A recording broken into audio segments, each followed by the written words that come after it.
একটা খুব common mistake যেটা স্কুল স্টুডেন্টস থেকে শুরু করে আমরা যারা কম্পিটিটিভ এক্সাম দিই কম বেশি আমাদের সবার মধ্যেই দেখা যায় যে সেন্টেন্সের ক্ষেত্রে কখন আমরা পাস্ট টেন্স বোঝানোর ক্ষেত্রে সিম্পল পাস্ট ইউজ করব আর কখন আমরা পাস্ট পারফেক্ট টেন্স মানে হ্যাড ইউজ করব। তো সেটা একটু বুঝবো আমরা।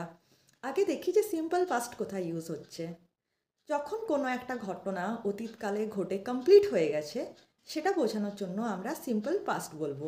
যেমন ধরুন, শি কমপ্লিটেড হার হোমওয়ার্ক, সে তার হোমওয়ার্ক কমপ্লিট করেছিল। ঘটনাটা অতীতকালে ঘটে কমপ্লিট হয়ে গেছে।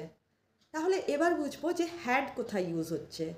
যদি আমরা দেখি যে একটা সেন্টেন্স পাস্ট টেন্সে দেওয়া আছে, তাহলে সেই ক্ষেত্রে ওই সেন্টেন্সটার মধ্যে যদি দুটো ঘটনা থাকে, সেক্ষেত্রে প্রথমে যেই ঘটনাটা ঘটছে সেটার ক্ষেত্রে আমরা হ্যাড ইউজ করব, আর পরে যে ঘটনাটা ঘটছে সেটার জন্য আমরা সিম্পল পাস্ট ইউজ করব।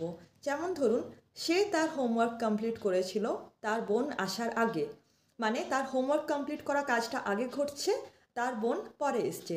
তাহলে প্রথম ক্ষেত্রে আমরা হ্যাড ইউজ করব আর পরের ক্ষেত্রে সিম্পল পাস্ট।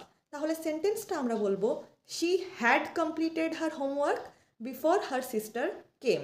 আরও একটা এক্সাম্পল যদি আমরা দেখি, আমার বাড়ি পৌঁছানোর আগে সে রান্না করে রেখেছিল, মানে তার রান্না করা ব্যাপারটা আগে ঘটেছিল, আমি বাড়ি তারপরে পৌঁছেছি।